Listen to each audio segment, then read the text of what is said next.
चलिए, तो आज का ट्राइडेंट स्टार्ट करते हैं। सबसे पहले हमारे पास में दो टॉपिक्स हैं, एक बीआरआई और सीपीईसी और दूसरा है फेयर एंड रिन्यूमरेटर प्राइस के बारे में जो शुगर केन के लिए अनाउंस किया जाता है। ठीक है, तो सबसे पहले बीआरआई के बारे में देख लेते हैं। एक इंटरनेशनल इनिशिएटिव, ग्लोबल इनिशिएटिव जो चाइना लीड कर रहा है और ग्लोबल कनेक्टिविटी इसका एम है। 2013 में लॉन्च किया गया है और मल्टीपल रीजन से पास हो रहा है। आप इसको एक बार गूगल करके इसका मैप जरूर देखिएगा कि कौन कौन से कॉन्टिनेंट से पास हो रहा है, उसको ट्रेस करना। जैसे गल्फ रीजन से निकल रहा है, अफ्रीका, यूरोप, बेसिकली एक पैन वर्ल्ड में, मतलब आप ग्लोबली ये निकाल रहे हैं। क्योंकि चाइना को जो मैरिटाइम जो रूट लेना पड़ता था, बेसिकली दो इनिशिएटिव्स का मिक्सचर है ये। पहला जो सिल्क रोड हुआ करता था एंशिएंट टाइम्स में, और दूसरा ये जो मैरिटाइम सिल्क रोड इनिशिएटिव जो था, इनको मर्ज करके अब ये बीआरआई इनिशिएटिव, जिसका नाम क्या है, बेल्ट एंड, पहले इसका नाम क्या था, one belt and one road, अब इसको बीआरआई नाम दे दिया गया सिंपली। नो, इसमें कुछ एक मल्टीपल प्रोजेक्ट्स हमको देखने के लिए मिलेंगे, जैसे China Pakistan economic corridor, new Eurasian land bridge economic corridor. ये सब इकोनॉमिक कॉरिडोर जो है वो आपको ये तो मिलेंगे ही मिलेंगे, ये की टर्म्स है, लेकिन आपको एरिया मार्क करना है। इंडो चाइना पेनिनसुला, चाइना तो रहेगा ही रहेगा क्योंकि चाइना तक पहुंचना है, चाइना को पहुंचना है और चाइना तक पहुंचना है हर चीज को। Mongolia Russia, central Asia, west Asia and Myanmar. तो हर चीज को चाइना तक पहुंचाना है। मोटी चीज तो ये है कि हमको हर चीज को चाइना तक पहुंचाना है। तो यहां पे हमारे लिए इंपॉर्टेंट बात क्या है यूपीएससी के पॉइंट ऑफ व्यू से, एक इंडिया का इन्वॉल्वमेंट और दूसरा फंडिंग। तो China headquarters Asian development, Asian infrastructure investment bank IIB, ये इसको फंड कर रहा है। और दूसरा सिल्क रोड फंड, ये दोनों अलग से क्रिएट किए गए हैं। एआईबी पहले क्रिएट हो चुका है, silk road fund recently create किया गया, सिर्फ स्पेशली किसको फंड करने के लिए, बीआरआई इनिशिएटिव्स को फंड करने के लिए। नाउ आपको हो सकता है कि इन तीन में से किसी एक का नाम पूछ लिया जाए और पूछा जाए कि ये किससे एसोसिएटेड है। एक global development initiative, global security initiative and global civilisational initiative.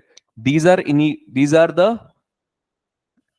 initiatives of China apart from BRI। Association मत भूलना इसका, किस चीज से एसोसिएटेड और किसका इनिशिएटिव है, चाइना का।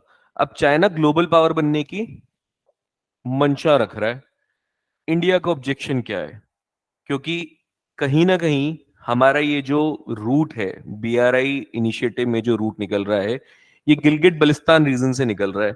इसका आप मैप देखोगे तो आपको समझ आ जाएगा कि हमारे पास में इसको इशू क्यों है इसका।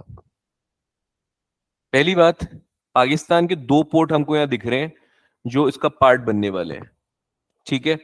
दूसरा, ये जो रीजन है गिलगिट बल्तिस्तान रीजन, ये पीओके से क्रॉस हो रहा है। ये जो रूट जा रहा है, ये रूट पीओके से क्रॉस हो रहा है। तो हम इसको सीपीसी कॉरिडोर में जब इसको काउंट करते हैं, चाइना पाकिस्तान इकोनॉमिक कॉरिडोर, तो भाई ये जो चाइना पाकिस्तान इकोनॉमिक कॉरिडोर है, this passes through POK, which we consider as our territory. तो हमारा पहला तो यहां पे ऑब्जेक्शन है। दूसरा, G7 में एक इनिशिएटिव लिया गया है जिसका नाम क्या है, partnership for global infrastructure and investment. तो हम बोल रहे हैं कि इसकी जगह आप इस पे स्विच कर लो। जरूरी थोड़ी कि आप सीपीसी से कई काम करो, आप इस पे स्विच कर लो। ये भी इंफ्रास्ट्रक्चर डेवलपमेंट प्रोजेक्ट है और हम इसको अलग से फंड कर देंगे। G7 आपको ये प्रपोज करके दे रहा है। नाउ बात कर लेते हैं नेक्स्ट सीपीईसी की, China Pakistan economic, part of BRI, of course launched in 2013 only. BRI भी 2013 में ही लॉन्च हुआ है। 60 बिलियन का फंडिंग है not important for you, and it's a 300 kilometre long project. Initiatives क्यों लिए गए हैं, सीपीसी क्यों डिजाइन किया गया है, क्योंकि पहले चाइना को पाकिस्तान पहुंचने के लिए इंडिया को ऐसे क्रॉस करना पड़ रहा था, तो स्ट्रेट्स ऑफ मलाका से निकलना पड़ रहा था, और साउथ चाइना सी में ऑलरेडी कॉन्फ्लिक्ट्स है, जहां पे चाइनीज वेसल्स को पास होने के लिए अलग से फाइट देनी पड़ती है एक, और फिर लंबा रूट स्ट्रेट्स ऑफ मलाका से अलग होके हुआ, जो कि एक बहुत नैरो पैसेज है, इसकी जगह पे इन्होंने एक दूसरा रूट अपना लिया चाइना ने एंटर करने का, अगर इनको मिडिल ईस्ट निकलना है या फिर पाकिस्तान के थ्रू दूसरा अरेबियन सी वाला रूट लेके यूरोप पहुंचना है या अफ्रीका पहुंचना है, तो इसके लिए इन्होंने सीपीसी डिजाइन किया। ऑफ कोर्स इंफ्रास्ट्रक्चर पाकिस्तान में भी इंप्रूव होगा, बेटर ट्रेड अपॉर्चुनिटीज आएंगी, ये सब एक अलग कहानी है, लेकिन यहाँ पे दो पोर्ट्स डेवलप हो रहे हैं, ग्वादर और कराची पोर्ट्स, जो अपने ऊपर अभी मैप में देखा। आपको ये मैप याद होना चाहिए। दूसरा, ये जो दो नाम लिखे गए हैं, इनकी लोकेशंस भी मैप पे आप प्लीज देख लेना। ये कुछ और इनिशिएटिव्स हैं जो ग्लोबल लेवल पे प्रपोज किए गए हैं इंफ्रास्ट्रक्चर डेवलपमेंट के लिए। सिर्फ बीआरआई ही नहीं है जिसके लिए हम पूरा ग्लोब फंड करने के लिए तैयार हैं, ग्लोबल इंफ्रास्ट्रक्चर फंड्स। G7 ने एक इनिशिएटिव जिसका आज नाम क्या है, PGII, इसका पहले नाम क्या था, build back better world initiative, now it is called as PGII। European Union ने रिसेंटली 2023 में एक GGP प्रपोज किया है, मतलब global gateway programme, very hot shot. आज के टीजर में सबसे इंपॉर्टेंट आपके लिए, आपको ये जरूर पढ़ लेना है क्योंकि 23 में ही अभी अनाउंस हुआ है। इंडिया ने अनाउंस किया है India middle east European corridor recently in G20 summit which was held in new Delhi. इसको भी एक बार जरूर देख लेना, ठीक है। आने वाले ट्रेडेंट्स में हम कोशिश करेंगे कि इसको भी हम कवर कर दें। Now next is fair and remunerative price. आपको एमएसपी के बारे में नॉलेज होगी, तो हम अब बात करेंगे फेयर एंड रिन्यूमरेटिव प्राइसेस, जो कि शुगर केन के केस में अनाउंस की जाती है। अब एफआरपी क्यों जरूरी है, क्योंकि मोस्टली जो है ये डिलेड पेमेंट्स के लिए फार्मर्स सफर करते हैं। शुगर मिल्स जो होती है शुगर केन्स परचेज कर लेती है, और शुगर केन्स का जो प्राइसेस है उसको एक्चुअली सही तरीके से रेगुलेट करने के लिए, ताकि जो शुगर केन फार्मर्स हैं उनको एक्सप्लॉइट ना करे शुगर मिल्स।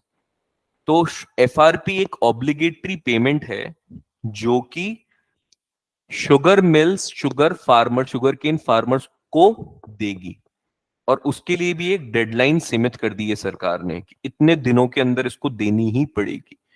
ये टॉपिक उसी बारे में है कि शुगर केन के जो फार्मर्स हैं वो एक्सप्लॉइटेशन से बच जाएं, किसके हाथों, शुगर मिल्स के हाथों। तो एफआरपी कौन सेट करता है, गवर्नमेंट सेट करती है। इट्स एन ऑब्लिगेटरी पेमेंट जो कि शुगर मिल्स किसको देगा, शुगर केन फार्मर्स को जो प्रोड्यूस कर रहे हैं। किसी भी तरह का डिलेड पेमेंट आपके ऊपर सरचार्जेस या एडिशनल चार्जेस दे सकता है, आपको उसका करीबन 15% और ज्यादा देना पड़ेगा अगर आपने डिलेड पेमेंट किया तो, और आपकी प्रॉपर्टी भी अटैच की जा सकती है। शुगर मिल्स के प्रॉपर्टीज, मूवेबल और इमूवेबल असेट्स दोनों। एफआरपी कौन फिक्स कर रहा है, तो एफआरपी फिक्स करने वाली है cabinet committee on economic affairs, CCEA, और इसको रेकमेंड कौन करता है, CACP, मतलब cabinet commission on agriculture cost and prices. Recommendatory body है, एक्चुअल डिसाइडिंग अथॉरिटी कौन है, cabinet committee on economic affairs. Now ये स्टैट्यूटरली मैंडेटेड है, किसमें, sugar cane control order which is issued under essential commodity act of 1955। सो आप अगर इस चीज से कंप्लाई नहीं करते हो तो आप लीगली आप एक बाउंडेड हो के आपके ऊपर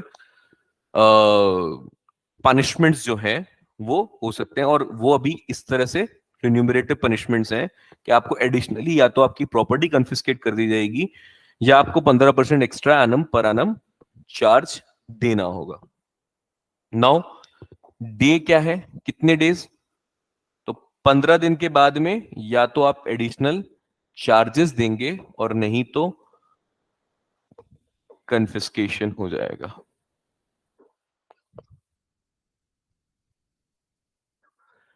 अब आते हैं स्टेट एडवाइस प्राइसेस पे। शुगर केन प्राइसिंग जो है वो एक कंकरेंट सब्जेक्ट है, तो स्टेट और सेंटर दोनों ही प्राइसेस फिक्स कर सकते हैं। यहां पे अब सेंटर जब एफआरपी दे रहा है तो स्टेट भी कुछ देगा, तो वो क्या है, स्टेट एडवाइस प्राइस। जनरली ये देखा गया है कि जो एसएपी होता है वो एफआरपी से ज्यादा होता है। जब सेंटर मिनिमम प्राइस फिक्स करता है तो एसएपी जो स्टेट गवर्नमेंट है वो फिक्स कर सकती है। ऑफ कोर्स जो शुगर केन प्रोड्यूसिंग एरियाज होंगे वहां पे ही एसएपी फिक्स होगी। शुगर केन के बारे में देख लेते हैं।